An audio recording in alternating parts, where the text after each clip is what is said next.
Varicose veins కి సరైన చికిత్స కోసం సంప్రదించండి ఎవిస్ హాస్పిటల్. గురుగారు, 2025 సంవత్సరంలో వృషభ రాశిలో జన్మించిన మహిళలకి మంచి చెడు ఏ విధంగా ఉండబోతుందో దయచేసి చెప్పగలరు? ఈ యొక్క వృషభ రాశిలో కృత్తిక 2, 3, 4 పాదాలు, రోహిణి 4 పాదాలు, మృగశిర మొదటి 2 పాదాల్లో జన్మించిన వాళ్ళు మహిళలు, స్త్రీలు, పిల్లలు వృషభ రాశికి సంబంధించిన వారుగా ఉంటారు. ఈ యొక్క ద్వాదశ రాశులలోకెల్లా ఈ 2025 సంవత్సరంలో వృషభ రాశిలో జన్మించినటువంటి మహిళలు, స్త్రీలు, యువతులు చాలా మటుకు అదృష్టవంతులని చెప్పవచ్చు. సంపూర్ణముగా అనుగ్రహం ఈ యొక్క మహిళలకి 2025 సంవత్సరంలో ఉండబోతుంది. గ్రహాలు కూడా అనుకూలంగా ఉన్నాయి. గతంలో చేపట్టినటువంటి పనులు ఏవైతే ఉంటాయో అవన్నీ ఆగిపోయి ఉంటాయో అవన్నీ కూడా పూర్తయ్యే అవకాశాలు ఈ వృషభ రాశిలో జన్మించిన మహిళలు చాలా ఎక్కువగా ఉన్నాయని చెప్పవచ్చు. ఎందుకంటే గ్రహాల అనుగ్రహం అలా ఉంది. ఇక్కడ 9 మే వరకు కూడా గమనించుకుంటే గురువు వృషభంలో ఉంటాడు. కాబట్టి జన్మరాశిలోనే గురు ప్రభావంలో ఏమవుతుంది, కొద్దిగా ఓవర్ వెయిట్ పెరగడం కానీ, అలాగే అనుకున్న పనులు డిలే అవ్వడం కానీ 9 మే వరకు ఉంటుంది. తప్పదు. మళ్ళీ దీనికి తగ్గట్టుగానే 16 ఏప్రిల్ వరకు కూడా శని దశమ స్థానంలో సంచారం చేస్తున్నాడు. కాబట్టి వృత్తి, ఉద్యోగ, వ్యాపార సంబంధమైనటువంటి విషయాల్లో కొంత ఇబ్బందికర పరిస్థితులు అనేటువంటివి జనవరి 1 నుంచి ఏప్రిల్ వరకు ఎదుర్కోక తప్పదు. వీటన్నిటికంటే చూసుకున్నట్లయితే ఈ యొక్క కేతు పంచమ స్థానంలో, రాహు లాభస్థానంలో, రాహు కొంతవరకు యోగిస్తున్నాడు. ఈ రాహుగ్రహ ప్రభావం కాబట్టి మీరు ధైర్యంతో, రాహు ఎప్పుడు కూడా ధైర్యాన్ని కోరుకుంటాడు. కాబట్టి ఎవరికైతే పట్టుదల, ధైర్యం ఉంటుందో ఈ రాహు మీకు ఇక్కడ యాక్టివేట్ అవుతాడు. ఈ గురుశనులు ఇచ్చేటువంటి నెగిటివ్ని కూడా రాహు పాజిటివ్ చేసేస్తాడు. కాబట్టి మహిళలు అధైర్యపడకుండా ఈ సంవత్సరం అంతా కూడా మీరు పట్టువదలని ధైర్యంతో కనుక ముందుకు వెళ్తే మీరు అనుకున్నది సాధిస్తారండి. ఇంకా సందేహమే లేదు. ఇక గమనించుకున్నట్లయితే ప్రధానంగా ఈ యొక్క గ్రహ సంచార ప్రభావం వల్ల ఎలా ఉండబోతుంది, ఇంతకుముందు చెప్పుకున్నాం. మే 9 వరకు గురువు రాశిలోనే ఉండడం, తర్వాత మే 9 నుంచి సెప్టెంబర్ 28 వరకు ఉండే అసలు కథ ఇప్పుడు ప్రారంభమవుతుంది. అద్భుతం అండి. గురువు ద్వితీయ రాశిలో సంచారం చేస్తూ ధన ప్రవాహాన్ని ఇచ్చేస్తాడు. అనగా ఏంటి, మీరు ఏ పని అనుకున్న ఆ పనులలో లాభంతో కూడుకున్నటువంటి ఫలితాలు ఉంటాయి తప్ప అనవసరంగా ఎందుకు చేశామరా అన్నట్టుగా ఉండదు. మే 9వ తారీఖు నుంచి సెప్టెంబర్ 28 వరకు కూడా. కాబట్టి అద్భుతంగా ఉంటుంది. అన్ని వ్యాపారస్తులు, ముఖ్యంగా కుకింగ్లో ఉన్నటువంటి వాళ్ళు, ఫుడ్ సంబంధించినటువంటి hotels, restaurant business, boarding and లాడ్జింగ్లో, ఆతిథ్య రంగంలో ఉన్నటువంటి మహిళలు, అలాగే కళాశాలలు నడుపుతున్నటువంటి మహిళలు, విద్యాలయాలు నడుపుతున్నటువంటి మహిళలు, జ్యువెలరీ రంగంలో ఉన్నటువంటి మహిళలు, ఎంపోరియంలో, క్లాత్ బిజినెస్లు అనగా బ్యూటీ పార్లర్ రంగంలో ఉన్నటువంటి మహిళలు, ఇలా చెప్పుకుంటూ పోతే అన్ని రంగాలలో ఉన్నటువంటి వాళ్ళు, ముఖ్యంగా తీర్థయాత్రలు చేసేటువంటి మహిళలు, అలాగే ఈ యొక్క మే 9 నుంచి సెప్టెంబర్ 28 వరకు దైవ సంబంధమైనటువంటి కార్యక్రమాల్లో ఉంటారు. దైవ క్షేత్ర దర్శనం మీకు కలుగుతుంది. పెద్దల ఆశీర్వచనాలు మెండుగా ఉంటాయి. ఇక సంబంధించి చూసుకున్నట్లయితే ప్రధానంగా తీర్థయాత్రలు పెట్టేటువంటి వాళ్ళు, అలాగే పూజా స్టోర్స్ నడిపేటువంటి వాళ్ళు, పూజా సంబంధమైనటువంటి వస్తువులు అమ్మేటువంటి వాళ్ళు, వీళ్ళందరికీ కూడా అధిక ధనాదాయము, వ్యాపార విస్తరణ చేసుకుంటారు. మీరు ఏవైతే మనసులో అనుకున్నారో, జీవితం బాగుండాలి, ఎదగాలనుకుంటారు కదా ప్రతి వ్యక్తి, ఈ మే 9 నుంచి సెప్టెంబర్ 28 మధ్యకాలంలో మీ ప్రణాళికల్ని రూపొందించేసేసి అమలుపరిచేయండి. తప్పకుండా విజయం మీదే అవుతుంది. ఇక సెప్టెంబర్ 28 నుంచి నవంబర్ 11 వరకు, అంటే దాదాపుగా 45 రోజుల పాటు ఉండేటి సమయము కొద్దిగా గడ్డు కాలం. ఈ యొక్క సమయంలో పరిచయమైనటువంటి వ్యక్తులతో కొంత జాగ్రత్తలు పాటించండి. ముఖ్యంగా ఇక పెద్దల ఆశీర్వచనము, కొన్ని రాచకార్యాలు తలపెట్టే అవకాశాలు ఈ యొక్క సెప్టెంబర్ 28 నుంచి నవంబర్ 11వ తారీఖు వరకు ఉన్నటువంటిది 45 రోజుల పాటు ఉండేటి సమయం. కాబట్టి పరిచయాలు కలుగుతాయి. ఆ సమయంలో ఎటువంటి పరిచయాలు మీరు కొంత ఒక కన్నేసి ఉంచాలి. దాని మీద అంటే ఏంటి, దాని అర్థము మంచి చెడు ఎలా ఉంటాయని బేరీజు వేసుకొని ఆ పరిచయాల్ని ముందుకు సాగనివ్వండి. అది గుర్తుపెట్టుకోండి. ఇక తదనంతరం నవంబర్ 12 నుంచి డిసెంబర్ 28 వరకు ఆల్మోస్ట్ చెప్పాలంటే ఇది కూడా ఒక 40 రోజుల పాటేనండి. 50 రోజుల పాటు నవంబర్ 12 నుంచి డిసెంబర్ 28 వరకు ఏమవుతుంది ఆ సమయము మీకు మే 9 నుంచి సెప్టెంబర్ 28 మధ్యకాలంలో ఎలా ఉంటుందో మళ్ళీ అలాంటి కాలమే నవంబర్ 12 నుంచి డిసెంబర్ 28 అంటే దాదాపు ఆల్మోస్ట్ ఒక మే 9 వరకు అంటే దాదాపుగా ఒక 4 నెలలు ఇటు ఒక 45 రోజులు అంటే దాదాపు 5.5 నెలలు మీకు గురుగ్రహం అనుకూలంగా ఉండకపోవడం మిగతా అంతా కూడా అనుకూలంగా ఉండడం ఇవి జరుగుతాయి. ఇక చూసుకున్నట్లయితే శని ప్రభావాన్ని చూసుకున్న మీకు దశమ స్థాన సంచారము ఏప్రిల్ 16 వరకు శని సంచారం జరుగుతున్న కారణం చేత ఏ వృత్తిలో ఉన్నటువంటి వాళ్ళకైనా కానీ కాస్త ఇబ్బందికర పరిస్థితుల ప్రయత్నంలో ఎక్కువగా ఆలస్యం అవుతుంటుంటాయి ఫలితాలు రావడానికి. కానీ ఎప్పుడైతే ఏప్రిల్ 16 తర్వాత శని లాభస్థానంలోకి మారుతాడో అద్భుతంగా మీకు ఉంటుంది.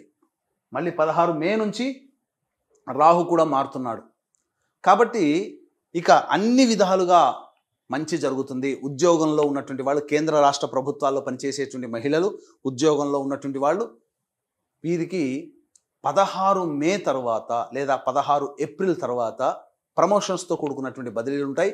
ఏప్రిల్ తర్వాత మీరు కోరుకున్న చోటికి కనీసం బదిలీలన్నా అవుతాయి. ఇక సాఫ్ట్వేర్ రంగంలో పనిచేసేటువంటి మహిళలకైతే ఖచ్చితంగా ప్రమోషన్స్ ఏప్రిల్ తర్వాత ఉండబోతున్నాయి.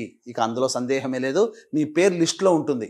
ఇక ప్రధానంగా చూసుకున్నట్లయితే నిరుద్యోగంలో ఉన్నటువంటి మహిళ అనగా ఉద్యోగం కోసం ఎదురు చూస్తున్నటువంటి మహిళలు అయితే ఎవరు ఉన్నారో వాళ్ళందరికీ కూడాను బాధ్యతతో కూడుకున్నటువంటి ఉద్యోగం లభించి తీరుతుందండి. ఏదో సాదాసీదగా కాకుండా మంచి ఉద్యోగంలో స్థిరపడతారు నిరుద్యోగ మహిళలు అని చెప్పవచ్చు. ఇక ఈ సంబంధించినటువంటి చూసుకున్నట్లయితే రాజకీయ రంగంలో ఉన్నటువంటి మహిళలు ఈ యొక్క శని ప్రభావము గురు ప్రభావం వెరసి మే 9 నుంచి సెప్టెంబర్ 28 కాలం మధ్యకాలంలో మీరు నామినేటెడ్ పదవిలో కానీ లేకపోతే ఏదైనా కానీ ప్రజల అభిమానాన్ని చూరగలిగేటువంటి పదవిలో ఉంటారు.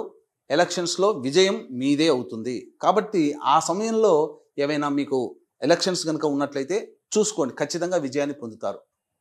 ఇక సంబంధించినటువంటి చూసుకున్నట్లయితే సినీ కళారంగంలో ఉన్నటువంటి టీవీ రంగంలో పనిచేస్తున్నటువంటి మహిళలకి అద్భుతమైనటువంటి అవకాశం మే 9 వరకు గడ్డు కాలంగా ఉన్నప్పటికీ మే 9 తర్వాత కొత్త ప్రాజెక్టులు లభిస్తాయి. తద్వారా మీకు తెలియకుండానే ఇతరులతో కలిసి పనిచేయాలనేటువంటి ఆలోచన, ఆ ఇతరులతో కలిసి పనిచేయడం ద్వారా మీకు ధన రాబడి ఎక్కువగా ఉండడం, నూతన ప్రాజెక్టులకి సైన్ చేయడం, మీరు ఏవైతే కొత్త ప్రాజెక్టులు సైన్ చేస్తారో అవి విజయవంతమవుతాయి. గుర్తుపెట్టుకోండి. ఇక్కడ దీని అర్థం ఏంటంటే మీరు గొప్పగా పేరు ప్రతిష్టలు పొందుతారంటే మీరు ఏవైతే సైన్ చేస్తారో అవి విజయవంతం అవుతాయి. అంటే విజయవంతమయ్యేటువంటి ప్రాజెక్టులే మీ యొక్క చేతికి వస్తాయి. సినీ కళారంగ టీవీ రంగంలో, అలాగే సోషల్ మీడియా మరియు ఈ సంబంధించినటువంటి పేపర్ ప్రింటింగ్ అండ్ రంగంలో ఉన్నటువంటి వాళ్ళకి అన్ని విధాలుగా ఉంటుంది. ఇక ముఖ్యంగా చూసుకున్నట్లయితే లాయర్లలో ఉన్నటువంటి వాళ్ళకి, అడ్వకేట్స్కి, అలాగే రైతులు, అలాగే ఈ సంబంధించినటువంటి ఎలక్ట్రానిక్స్ అండ్ ఎలక్ట్రికల్ వృత్తిలో ఉన్నటువంటి వాళ్ళు, వీళ్ళకందరికీ కూడాను లాభదాయకమైనటువంటి పరిస్థితి ఉంటుంది. కాబట్టి చక్కగా ఆరోగ్యవంతమైనటువంటి జీవితంలో ఉంటారు, ఇక సందేహమే లేదు. అయితే ప్రధానంగా చూసుకున్నట్లయితే వివాహం కావాల్సినటువంటి అమ్మాయిలకి ఎప్పుడు వివాహం అవుతుంది అన్నప్పుడు చూసుకుంటే వివాహ సంబంధాలు కుదురుతాయి సెప్టెంబర్ 28 నుంచి నవంబర్ 11 వరకు. అలాగే చూసుకుంటే మే 9వ తారీఖు వరకు, జనవరి 1 నుంచి మే 9వ తారీఖు వరకు అద్భుతమైన సమయం, వివాహం నిశ్చయం అవుతుంది ప్రయత్నం చేస్తే. మళ్ళీ సెప్టెంబర్ 28 నుంచి నవంబర్ 11 మధ్య కాలంలో వివాహాలు నిశ్చయం కావడం కానీ వివాహము జరగడం కానీ జరుగుతుంది. సంతానం కోసం ఎదురు చూసేటువంటి మహిళలకి ఈ చెప్పినటువంటి మే 9 లోపల కానీ సెప్టెంబర్ 28 నుంచి నవంబర్ 11 మధ్యలో కానీ సంతానం చేతికి అందుతుంది, అనగా డెలివరీ అవుతుంది. ఇక గమనించుకున్నట్లయితే ప్రధానంగా ఈ యొక్క జనవరి 21 వరకు కూడా గురు ప్రభావం పోయి ఇక కుజ ప్రభావంలోకి చూసుకుంటే జనవరి 21 కూడాను స్తంభించి ఉండడం. ఈ కారణం చేత గురువు ఇక్కడ ఏంటనంటే మీకు కొంత అవయోగాన్ని కలగచేస్తున్న వృషభ రాశి వారికి కర్కాటక కుజ ప్రభావం వలన మీకు అనుకున్నటువంటి పనులు ఏవైతే ఉంటాయో మీ యొక్క సోదర సోదరిమణులు కానీ సహాయకులు కానీ మీకు చేసి పెడతారు, పనులు కంప్లీట్ అవుతాయి. మళ్ళీ ఇటువంటి ఎప్పుడు ఉంటుంది చూసుకుంటే ఏప్రిల్ 1వ తారీఖు నుంచి జూన్ 3వ తారీఖు వరకు ఉన్న మధ్యకాలము కూడా అద్భుతమైనటువంటి కాలము. ఈ సమయంలో మీకు సంఘంలో పేరు ప్రతిష్టలు పొందినటువంటి వ్యక్తుల యొక్క పరిచయము, తదనంతరం వాళ్ళ ద్వారా మీ అనుకున్నటువంటి పనులు చక్కదిద్దుకుంటారు. ఎప్పుడు ఏప్రిల్ 1 నుంచి జూన్ 3 మధ్య కాలంలో. గుర్తుపెట్టుకోండి, ఇక్కడ శని కూడా మారుతున్నాడు. శని లాభస్థానంలోకి వస్తున్నాడు 16 ఏప్రిల్ నుంచి. కాబట్టి ఏప్రిల్ 3వ తారీఖు నుంచి ఇంచుమించు శుభగ్రహాలు పాపగ్రహాలు కూడా అనుకూలిస్తాయి. శత్రువుల మీద విజయం పొందే అవకాశం ఇప్పుడు ఉంటుంది. ముఖ్యంగా ఏప్రిల్ 1 నుంచి జూన్ 3 మధ్యకాలంలో వివాదంలో ఉన్నటువంటి భూములు కానీ, లేదా మీకు తల్లిగారింటి నుంచి రావాల్సినటువంటి పైకం అనగా డబ్బులు కానీ, ఏవైనా ఆస్తిలో వాటాలు కానీ, ఇవి ఒక అంగీకారానికి వచ్చేసేస్తారు. తద్వారా కోర్టు కేసులు క్లోజ్ అవుతాయి. ఏవైనప్పటికీ, ఏ కేసులు అయినప్పటికీ కూడాను క్లోజ్ చేసుకునే అవకాశాలు ఏప్రిల్ 1వ తారీఖు నుంచి మీకు ఈ సంబంధించినటువంటి జూన్ 3 మధ్య కాలంలో మంచి జరుగుతుంది. ఇక ఈ యొక్క వృషభ రాశిలో జన్మించినటువంటి విద్యార్థినులకి ప్రధానంగా 16 మే తర్వాత విద్య చక్కగా ఉంటుంది. అనుకున్నటువంటి విధానంగా మంచి కళాశాలలో ప్రవేశం అనేటువంటిది లభిస్తుంది. తద్వారా మంచి స్థితిగతుల్లో ఉంటారని చెప్పవచ్చు. ఇక గమనించుకున్నట్లయితే సెప్టెంబర్ 11 నుంచి అక్టోబర్ 25 మధ్య కాలంలో నిరుద్యోగస్తులకు కానీ, ఉద్యోగంలో చేస్తున్నటువంటి వాళ్ళకి కానీ, ప్రమోషన్స్తో కూడుకున్నటువంటి బదిలీలు కానీ, లేకపోతే ఉద్యోగంలో హైక్ అనేటువంటిది కలుగుతుంది. నిరుద్యోగస్తులు ఉద్యోగం లభించే అవకాశాలు ఎక్కువగా ఉంటాయి.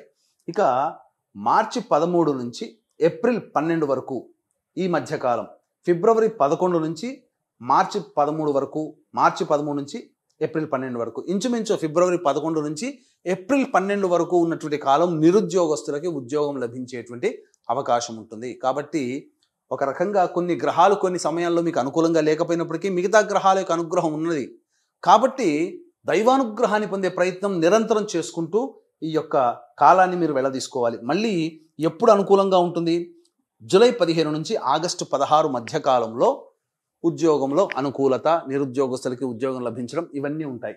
ఇక ముఖ్యంగా గమనించుకున్నట్లయితే మే 9 వరకు దాంపత్య సమస్యలతో ఇబ్బంది పడేటువంటి వాళ్ళు కానీ, అలాగే సెప్టెంబర్ 28 నుంచి నవంబర్ 11 మధ్య కాలంలో దాంపత్య సమస్యలతో ఇబ్బంది పడేటువంటి వాళ్ళు సమస్యలు తొలగించుకుంటారు. చర్చించుకొని సమస్యని సమసిపోతుంది.